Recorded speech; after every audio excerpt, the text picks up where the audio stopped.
In this video, we're going to be talking about this. This is the Nanofoamer by Subminimal.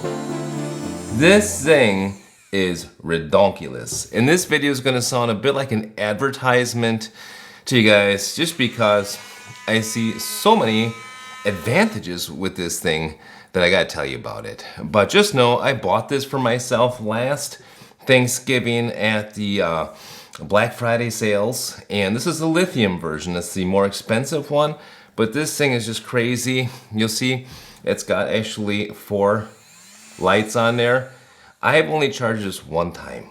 I used it I think 3 months before having to charge it, and so I mean it's really good on power. Now, what are the advantages of this thing though? Is it better than other things for steaming, or rather for frothing milk? And I will say yes, there are 3 main advantages. Probably the most important advantage is the fact that this does not add any water to the milk.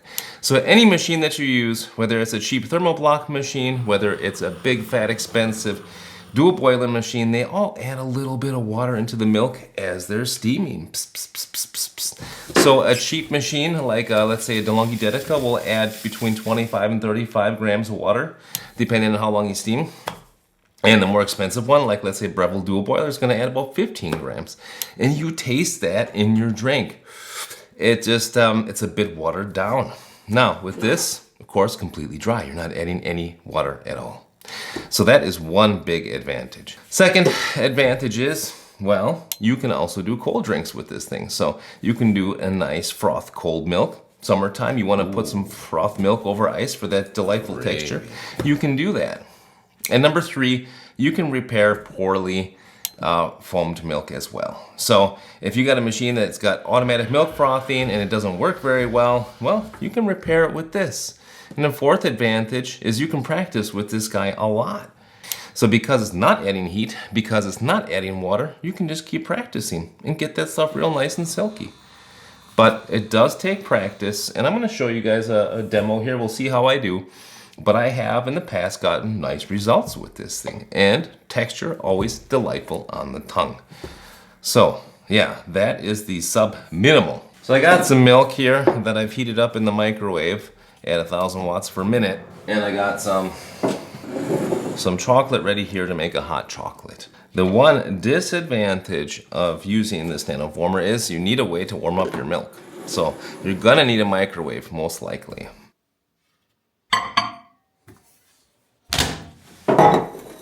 And it's a bit of a mess transferring.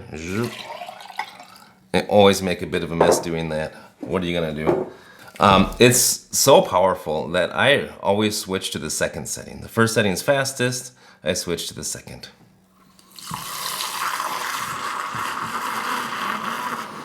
And it's also so powerful that you gotta find a good spot in there, kind of down low, so that it doesn't overflow. It's redonkulous.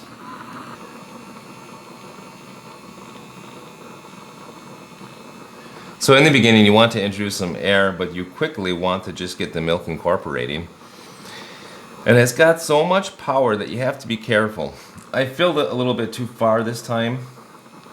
So you've got the danger that it could just jump up over the lip of the container that you're using. I was a little too generous with the milk this time. But anyway, I normally use this up in the kitchen, and what I really do also appreciate about it is how easy it is to rinse off. All I do is turn it on and let it rinse underneath the kitchen sink. Alright, so here you're going to see that the latte art I'm pouring is not that good. It's got some bubbles in there and it's a little bit too thick. Even so, it's going to be very tasty texture, and that's what's always the case, but it does require a good amount of practice still. So, there you go. It's not the best latte art that I've done with this thing. I've done much better. It does take practice, but you can just tell, ooh, that is nice and creamy. Delightful. Alright, so I'm going to show you guys here probably the best attempt I have here with the Nanofoamer on footage. And I'm upstairs in the kitchen. I've added just the right amount of air into the milk. I'm also going to put a little cocoa powder in the coffee there, add a little bit more design, and you'll see that the milk was actually foamed really, really nicely, very, very silky here, so that you can pour quite easily. A nice little design there, but it does take a lot of practice. Okay, I also mentioned that this is really good with cold milk. This is just directly out of the fridge.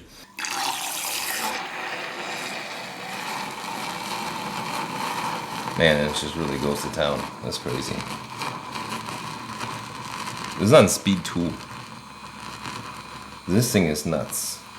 Now again, the reason I'm so impressed by this nanofoamer is really just because of the power that it has and the silkiness that you can get as a result if you practice enough. If you compare this to those cheap spiral wire ones you can get at the grocery stores, those are crap, and this is nice. Okay, wow, does that look good. So, you see, you got some delightful looking cold milk there. Ooh, creamy. And you can just pour a cool off shot on top. Zoop. And you got yourself a delightful cold cappuccino. Very nice. Alright, so a couple more tips since first making this video. What you need is a transfer vessel, ideally, to put into the microwave, heat up, and then put back into your milk frothing pitcher. That's going to make things much more ergonomic. And so I'm just going to show you one more time here where I'm frothing the milk up in the kitchen. Again, it's a little bit easier up in the kitchen for me to do it when I don't have to concentrate on anything else. And you can see it's got a lot of power, this guy. So I'm almost done foaming the milk here. And we're going to just pour a little latte art here. You can see again, this time it's quite silky. You can see you can manipulate the milk very nicely with those wiggles. So again, this time I was able to get the milk pretty fine porous, and that's the result right there. Not bad.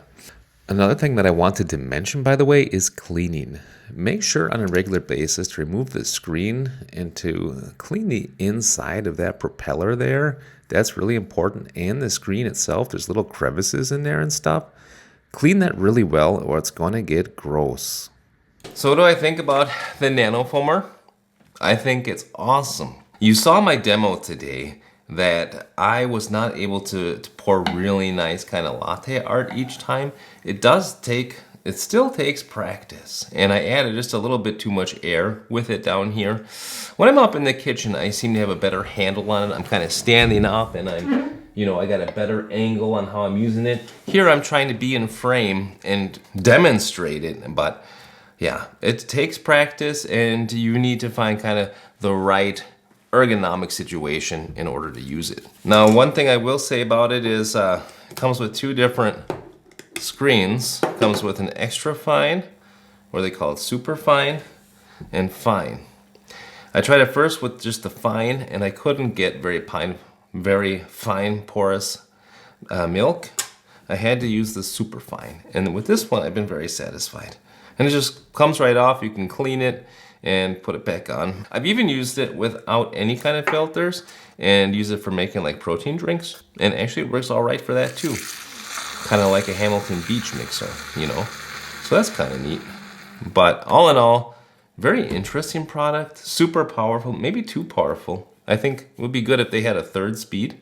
And normally with these kind of products, I'm a little worried about the battery lasting very long, but considering that it's lasted me for weeks and even for months, maybe not on daily use, but weekly use for sure. I think the battery is going to last a very long time in this thing. Anyway, guys, I hope that you liked the demo. Hope it was interesting to see. Until next time, I'll say happy coffee drinking, happy espresso drinking. Bye now.